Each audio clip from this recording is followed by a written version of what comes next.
the quickest way to get the entire space banned in the world is to move all of world finance onto Ethereum tomorrow, onto transparent Ethereum, because in 2 days the NSA will go, wait, the fuck? China now does financial analysis like we do over the US financial system. This is not a good idea. We should kill this entire Interesting. system immediately. Like no country wants a fully private system, wants a fully transparent system, because it just leaks so much of your citizens' data to potential enemies. So I think to really get mainstream traction, we need privacy preserving tech. This episode of Untold Stories is sponsored by Angel Block. You'll hear more about them later on in this episode. Good morning, good afternoon, good evening. Oh my God, what a past few days, what a past week it's been. What is up, everyone? I am your host, Charlie Shrem. Yeah, indeed. You're listening and watching Untold Stories, where twice a week we dive deep with some of crypto's most influential leaders through bull and bear markets, through weeks like we're going through right now, through all the good times and the bad times, to truly understand, like, down the road from now, decades from now, we're going to look back on these shows as like the early days of the internet. And if you wanted to know what was happening during those exact weeks, months, and years, this is the type of show that they'd be listening to. And most of the time, it's really amazing being on this wild roller coaster with you for the last 10 years or in longer.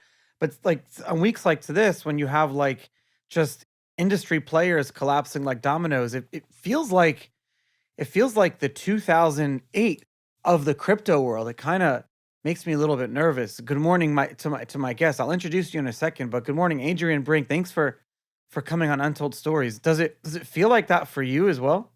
So I wasn't around for Mt. Gox. I'm the Ethereum generation. I sort of first got into the space in 2016, writing my graduate thesis. This feels somewhat eerily to sort of the last major collapse and after like the ICO boom.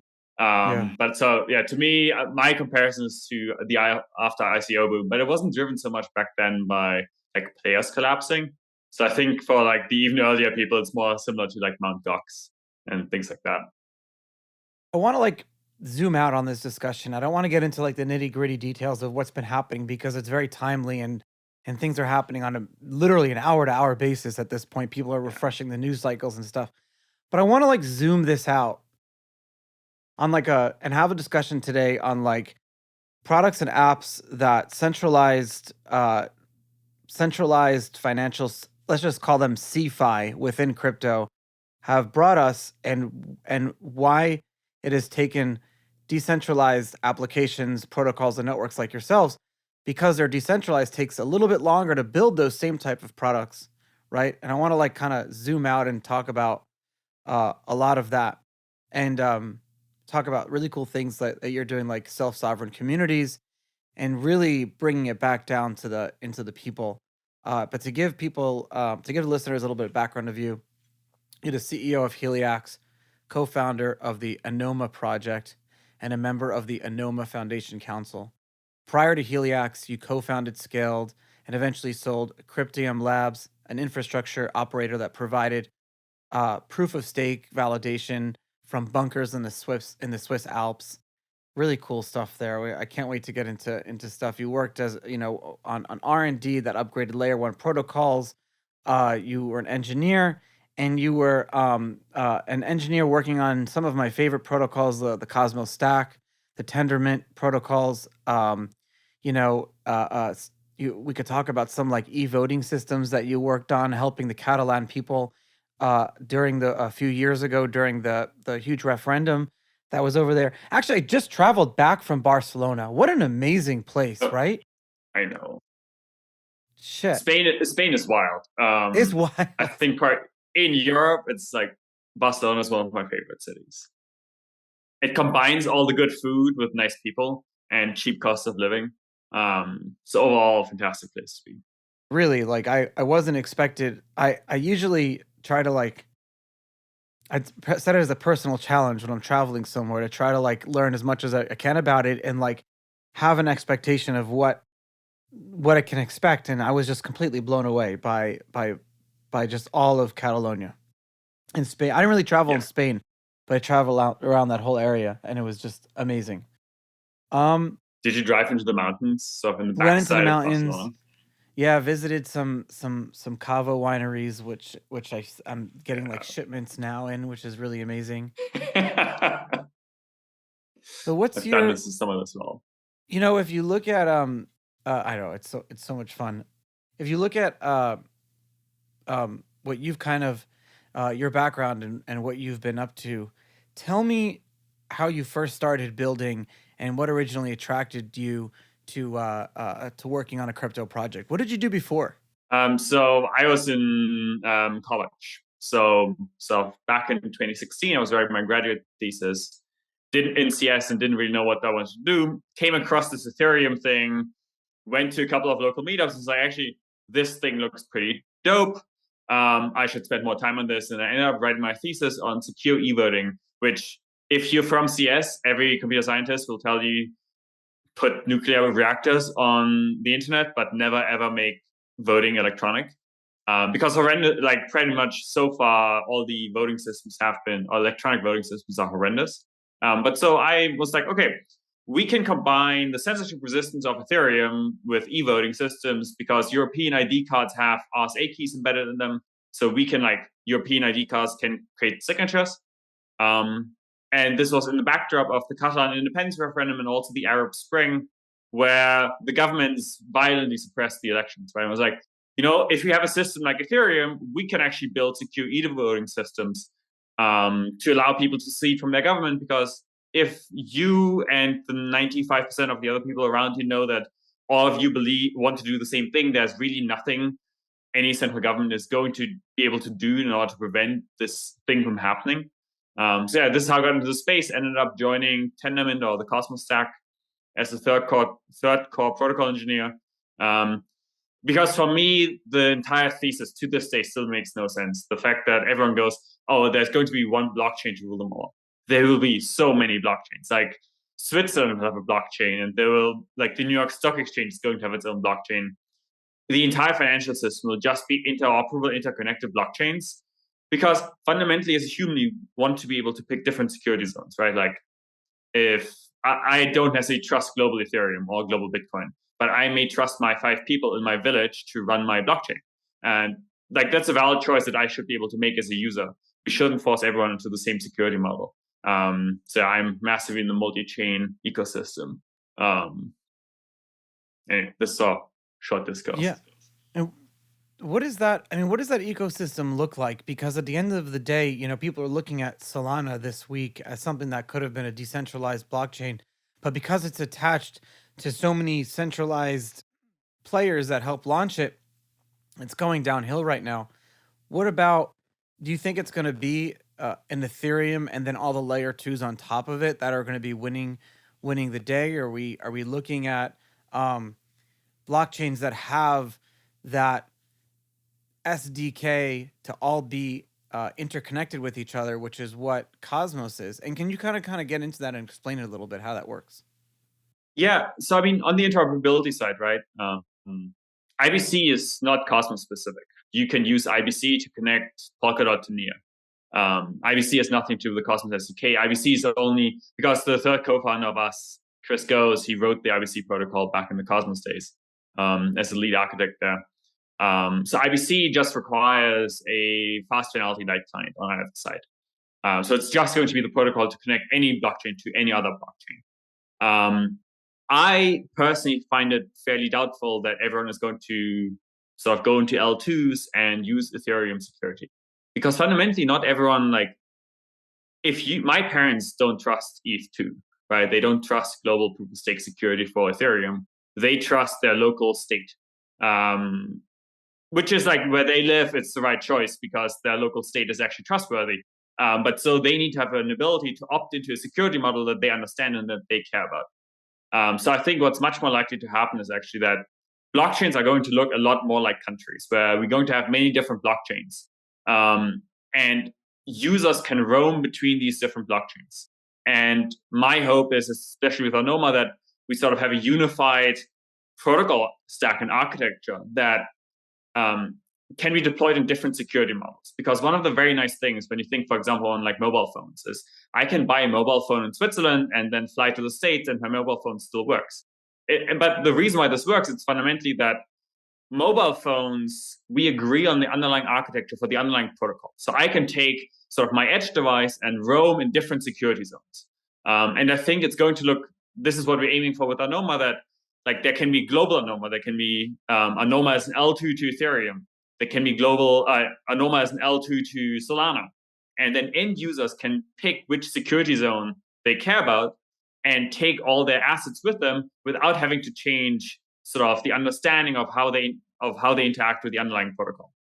Okay, so I see kind of what you're doing here, and essentially the same way Anoma works, the same way IBC does. So you have these layer one like fundamental blockchains.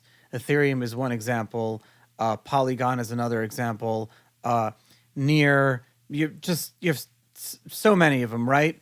A lot of them, and so and then you have Bitcoin, which kind of is separate.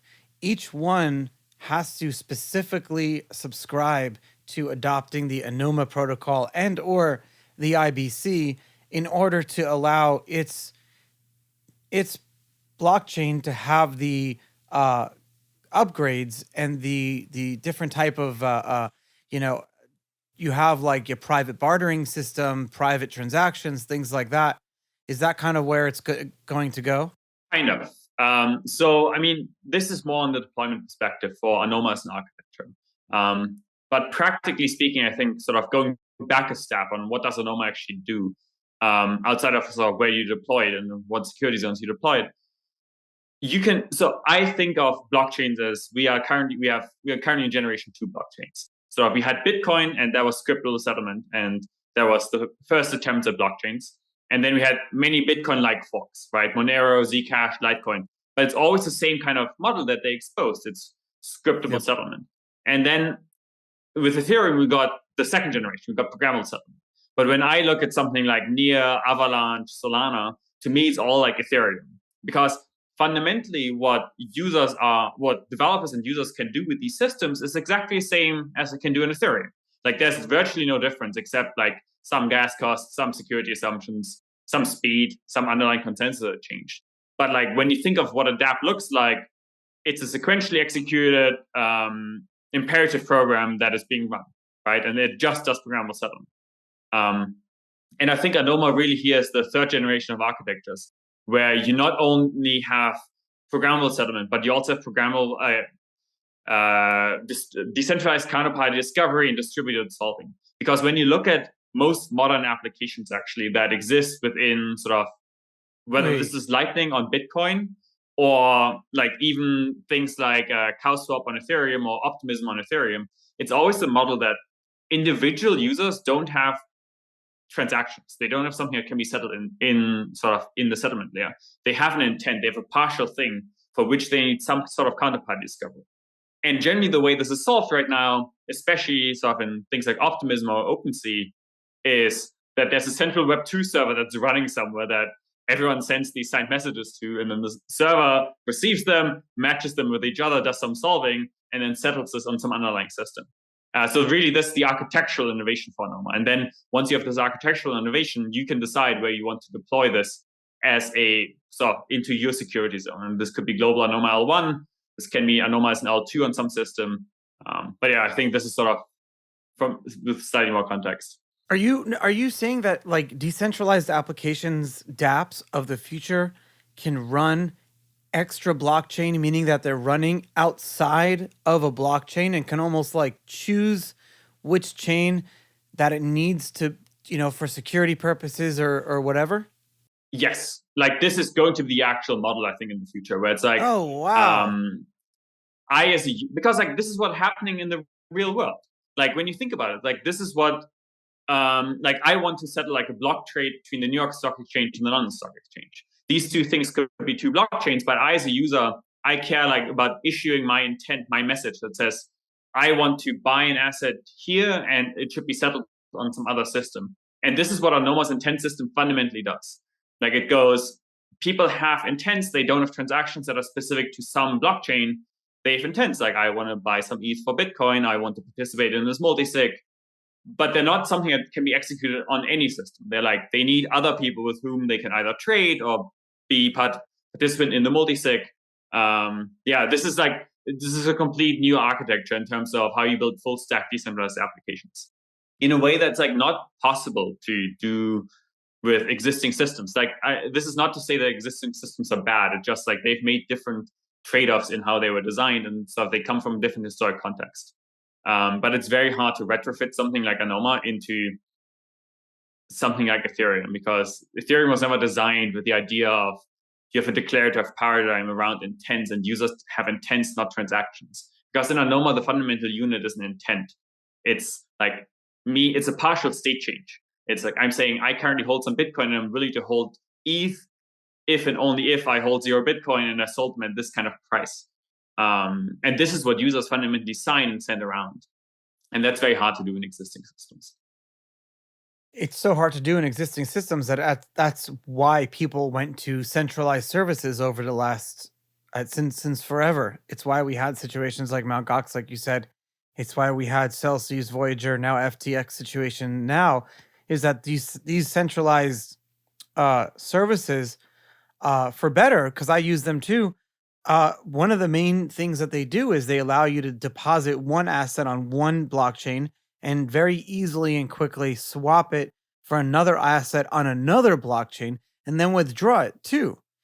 And so when something like this comes out, but not just be released like it is now, but really has the like user interface and user experience that people expect from centralized services, only then will big events like that negatively impact our industry cease to exist.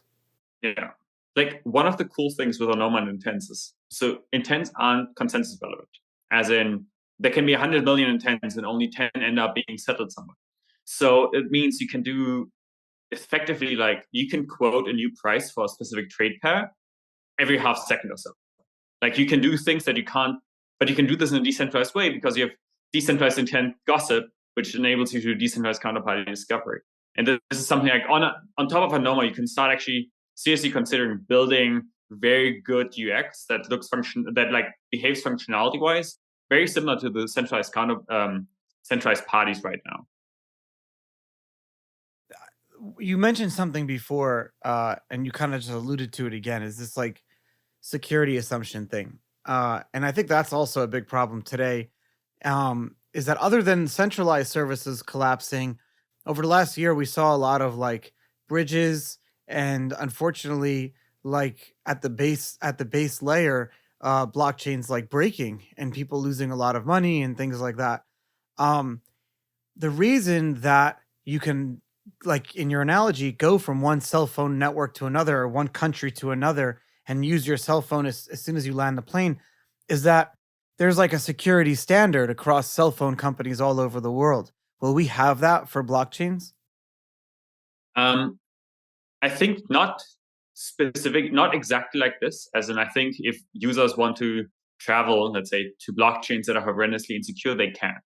Right? Like if you're flying to some sorry, it's funny. If you, I mean, the analogy is like if you're flying to some terrible third world country somewhere, you shouldn't trust the cell phone provider there either. They can still like intercept you and things like this, right? But it's more that I think what people currently got wrong in 2022 is that these bridge hacks were really they weren't inherent to the systems. They happened because people didn't use effectively custodial bridges. And when you think of like wormhole is a multisig. That's it. It's not an actual blockchain to blockchain communication. Like with IBC, you trust the system that issued the asset and the system that you're on. With wormhole, you trust the system that issued the asset, the wormhole people, and the system that you're on. This is the same problem with like all these routing protocols, whether this is like the optimistic bridges or even something like Axela. It's always the same problem that like you add this trusted third party, and this third party may very well be a blockchain or some sort of multisig. But the nice thing is with modern blockchains and IBC, you actually don't need to do this because you can just have light clients of either blockchain verify each other. And so you can just move directly between, let's say, Near and Polkadot. And then if you have some Near on Polkadot and you remove them to, let's say, Solana, what you should do is you shouldn't go directly to Solana. You should go Polkadot Near to Solana. So you should always route your assets via the systems that created them. In this sense, you can start get this decentralized routing infrastructure. Complicated. It's not. It's actually the most scalable thing because because right now always the model is, okay, we have these bridges, and whether these are centralized exchanges acting as sort of bridges or things like the Cosmos Hub acting as a bridge or something like Axela, it's always all assets have to flow through these systems. As in, if I want to move an asset from A to B, I have to route it via this third party, which means there are like obvious attack points and bottlenecks. But in sort of the actual decentralized routing model, if all assets get routed by the systems that created them, not only is this trust minimizing, but we also start having tons of different routing points. But we have a very clear understanding of which routing point should be responsible for routing which asset. Because if you created the thing, you should be able to route it. And that's it. As a result, we get like a very easy routing table because we don't have multi-hop routing anymore. And we just say, okay, if I need to like send one near from some chain to some other chain, I have to send it via near. Same for like ETH. If I have to send ETH from some chain to some other chain, I send it via Ethereum. Reduces trust assumptions and reduces routing complexity massively. A good analogy is if like you have two countries that don't allow like financial transactions between each other, but then you have like a big community of each other's peoples, like in each other's countries. And so if you don't have the ability at a country level to facilitate transactions and trade, people are going to go towards the bad ways to do it, the scams, the frauds, the weak, insecure, the junkets, if you will, as they have in the shadow banks and things like that. So you have to do it on a great blockchain. Analogy. Yeah, I made it up just now. This is what we currently have. Like everyone's like, we have shitty routing systems. As a result, everyone ends up in these shadow banks that do the routing for them. But like realistically, I mean, this is like how Swiss francs work. If you want to send Swiss francs to someone else, it effectively gets settled by the Swiss central bank. Same for the US dollar. Like it gets settled by, I think, the New York branch of the Fed. Yeah. But so like every like currencies get routed by the systems that created them. We should do the same thing for blockchain-based assets. I think it's like the obviously technical. And this is the interesting thing. I think in the long term, the right technical standards actually end up winning outside of sort of all the marketing hype, simply because they're going to be the easiest systems to use in the long run. So I'm very bullish that all these systems are actually going to float to the surface, even if they're not very hyped right now. Yeah, I agree. One of the conversation topics that kind of went to the wayside because of fear is privacy. People stopped, executives in positions at crypto companies and centralized services, crypto developers. People just stopped talking about privacy, even to a point where like privacy coins are getting delisted from like exchanges all over the world and things like that. But privacy is also very important, and I even think that politicians agree that the idea of privacy is very important on like a base or protocol level. So why the pushback? Where do we go with this? Because privacy has been something that we've wanted on Bitcoin since 2010. So like we're always going. Human beings are always going to want to have privacy. How do we build it? So I think there's a couple of things to this. One, I think the quickest way, so just very realistically looking at this space, the quickest way to get the entire space banned in the world is to move all of world finance onto Ethereum tomorrow, onto transparent Ethereum, because in 2 days, the NSA will go, wait, the fuck? China now does financial analysis like we do over the US financial system. This is not a good idea. We should kill this entire system immediately. Like no country wants a fully private system, wants a fully transparent system, because it just leaks so much of your citizens' data to potential enemies. So I think to really get mainstream traction, we need privacy-preserving tech. I think historically, the tech just wasn't there. Like when you look at something like Monero, like really bad privacy guarantees when you actually like try it out and try to de-anonymize it. When you look at something like Zcash, really good privacy guarantees, but you're tied now, for example, for some reason, your privacy guarantees are tied to this very specific asset of ZEC. When you look at like Tornado Cash or Aztec on Ethereum, better privacy guarantees, but still you have split shielded sets. So I can see which asset you're interacting with. And importantly, you have to pay transaction fees in transparent ETH, which means like using them privately is very, very difficult. But I think the other big thing is why I think wait a people minute. misunderstand.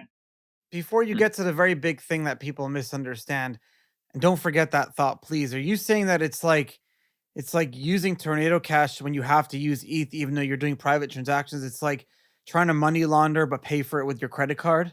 Pretty much. Exactly like this. Like you buying privacy with your credit card. It is a bad idea. Don't forget what you're going to say.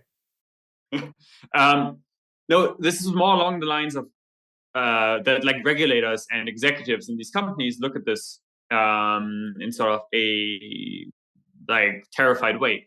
The thing is that like the way the financial system works is not that everyone has that like a single person in government has a viewing key into all financial transactions. It's that there's a process by which you can obtain viewing rights into a certain subset of accounts. And like viewing keys in Zcash, for example, in the sapling circle, give you exactly this, where I, as an end user, I can reveal my transaction graph, as in I can reveal who I interacted with, sort of who was behind me and who was in front of me. I can't reveal everyone else. So you can still ask people to comply with money laundering regulations all you want. It's just that you can't have a global view onto the system, which no reasonable person should want, because it's a massive like national security threat, because it not only means that you have viewing access, it means that everyone else has viewing access too. And I think sort of I'm very bullish on privacy. I mean, so we're building a privacy network or we're building a privacy system called Namada. And Namada takes all the best of IBC, so it's completely asset agnostic, and it upgrades the sapling circuit from Zcash to also make that asset agnostic. And as a result, you get a single shared shielded set across all assets, whether this is DAI from Ethereum, Atom from the Cosmos Hub, Osmosis. Eventually, you can put NEAR into this. So anything that can be made IBC compatible can share a single privacy preserving set.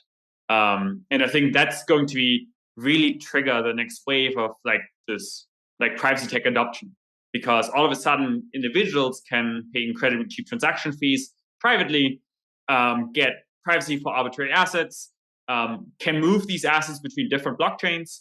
And if an exchange needs to see sort of your transaction history, you can give them the viewing key and go, these are all the transactions I've done, these are the people that it has come from, and these are the people that I've sent money to. Right? Like, but you have the choice to selectively disclose this. It's not that like all the exchanges hold one single private key that can view everything. It's more end users have to be okay with this sort of privacy invasion. And maybe you can compel people to do this the way governments currently compel people, right? But like, it's not that there's a single global viewing key, rather everyone individually gets privacy and everyone individually can selectively disclose their transaction history. I wanted to give a super good congratulations to our amazing sponsor, Angel Block, on the launch of the Angel Block protocol. Congratulations, guys. I know it's a long time coming. It's hard work, especially building in a bear market. And we've been talking about Angel Block for a while. But for those who don't know, if you're a crypto investor, the Angel Block protocol allows for non-custodial and on-chain fundraising, transparent vesting, and automated token distribution. You could invest in startups, DAOs, protocols, multiple chains, agnostics, all these different things, but with increased security, post-raise governance, which for me is huge, milestones for funding, regulatory compliance, on-chain transparency. Now, on the other side, if you're a startup, you want to be on the other side of that because they can help you build out all of your technologies from your NFTs to your tokens. They have a huge community that everyone loves to be a part of, receive advisory and mentoring, legal, strategic, technical, operations support, access to cap table management. I mean, this is the Web3 version of how fundraising and investing will take place. Angel Block Protocol. Thank you guys for supporting my show, and I hope you guys enjoy. At the end of the day, there needs to be like a medium. There needs to be a way for us to do this without having to trust either no one or trust everyone. And I think that's kind of the way you do it. Yeah. Like we need to find some middle ground where it's like, I mean, the US government tried this in the 80s, right? With the Clipper chip, trying to insert the encryption backdoor into all microprocessors being shipped out of the States. And that didn't work for the same reason, because fundamentally then you end up with like a single private key stored on some server that you becomes the single biggest target in your country because it can decrypt tell us everything. About this. So what happened here? Oh, you don't know this? No. So this was like in the 80s. So like microprocessors were coming about, right? And so the US government had this idea of a Clipper chip. Effectively, you can think of this as a tiny addition to your CPU that had the ability to decrypt all encrypted messages within that CPU. And so there would be a government server that could like read everyone's computer. And the government said like, oh, we will only do this for criminals, of course, and we will keep this key very secure. And after about 2 years, this got killed because everyone's like, you can never keep this secure. Like, this is a matter of weeks before someone else brute forces your key or breaks the system, breaks the backdoor, right? Because it's like an obvious weak point. And so whenever we think of we want to have privacy preserving tech, we need to build, I don't want to call them the backdoors, but we need to build like disclosure things in a way that they're so decentralized that there's not a single weak point that you can attack. Like you can't have a single key that can read all transactions. We need a way to split this access across many different people. And the obvious thing is you split it over the users so that every user individually can reveal. It's actually, imagine if there was built into imagine in a world where everything was on a blockchain, from like your mortgage payments to your paycheck to your car payments and your spending, your credit card bills, things like that. But I got a private one where it's like you said, and you have a specific viewing key which has its own rights and roles attached to that. So everything is private unless you want to choose who can see it and when. Imagine how easy that world will be. Imagine like how easy it'll be to pay taxes. Yeah. Just make your life easier. This is the obvious thing we should be doing. And this is the obvious thing that's going to happen, I think. But like historically, especially for zero knowledge proofs. You brought up the ZK. I'm so happy you brought up the ZK. I was figuring out a way to transition into the ZK. This has been the two letters that I've been hearing a lot about on the past 50 shows or so, which tells me I really need to be paying more attention to this. Zero knowledge proof, things, the ZK snarks. It's across all blockchains. Even in Bitcoin circles, people are talking about this. What is a zero knowledge proof, and why has it been attracting so much positive vibes across every blockchain?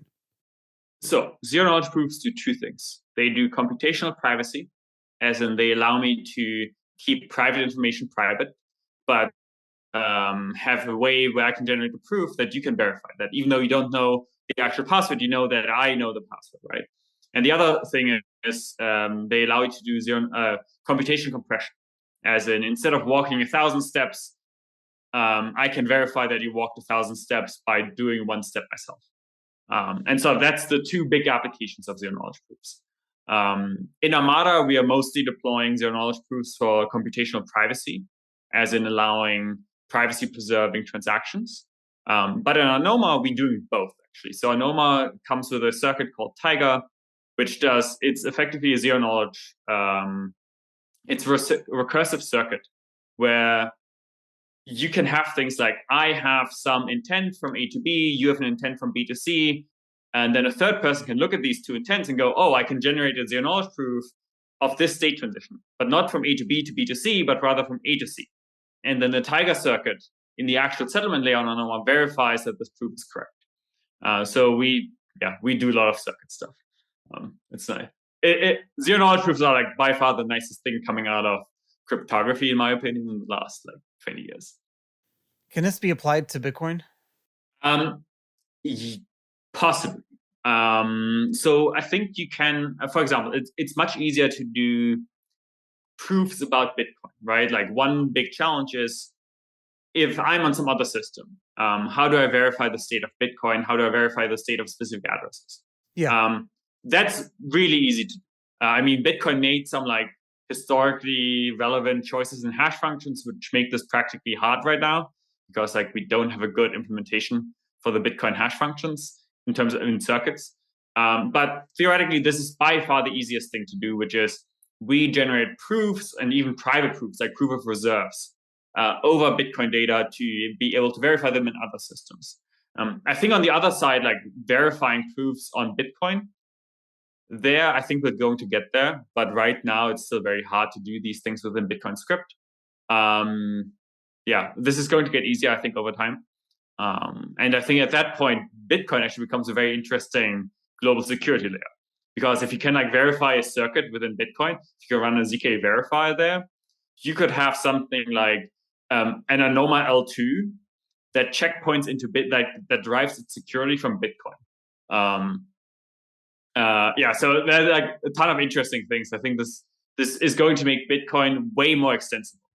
And so Bitcoin, Bitcoin has just been chugging along, and there's always been a pushback to do anything major because Bitcoin has always been this like hard, irreversible money that, and this is one of the most important things is that you have early transactions or early, Bitcoin holdings that can never be, you don't have to force an upgrade. You don't have to force someone who has Bitcoin that they're not moving to do something now in order to upgrade onto the next level. It's reverse compatible. And so Yeah. being this like large security chain has always been something that I would love to see, and checkpointing into it would be awesome. Our fund invested into a company called Mint Layer that's trying to do something similar like this, like building an L2 on top of Bitcoin. And some of the other ones that I talked to are trying to do this too. But is checkpointing there? Can we do it? No, I think not practically. So I'm not actually too deep in, so it's not my field of expertise. Yeah, I go into a tangent. I'm sorry. I think, yeah, no, but I think practically speaking, if I sort of had one message for the Bitcoin dev community, I would say like, if you can make circuit verification easier within Bitcoin script, like this makes Bitcoin incredibly extensible in a way where you have to do this like once and then you never have to worry about it because the circuits under the hood can keep upgrading. But that's sort of application specific detail. Yeah. Do you Bitcoin devs, ZK upgrades, make ZK like very easily verifiable on Bitcoin, and then we can like figure out how to deploy Anoma as an L2 to Bitcoin. I'm gonna call them up. I'm gonna be like, you need to get this in there. Yeah, to figure this out. Is like, I think everyone looks at all these blockchain people and go like, oh, you're always trying to like build like a specific blockchain. It's like, no, like I'm trying to build a specific architecture that I think is sort of the right thing to do for decentralized counterparty discovery, distributed solving, and programmable settlement.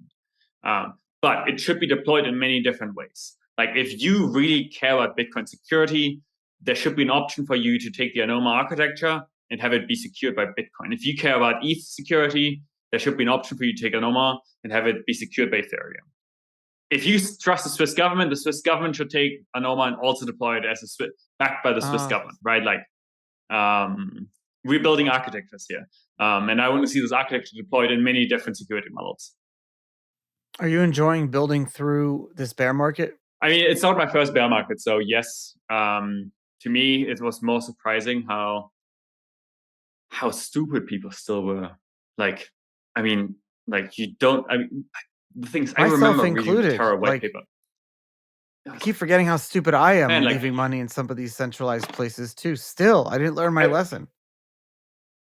Same for me. Like, I've minimized this to some extent, but like, yeah. Like, I mean, I remember like we read the Terra white paper when it came out back in I think 2018, 2019. I was still at Cosmos, and like we were sitting in the office reading this paper, and sort of the unanimous take was like, wait, is this an illegal not Korean shadow bank backed like sanctions by the South Korean government? I was like, this is like going to collapse. It just surprised me how long it took, if I'm honest.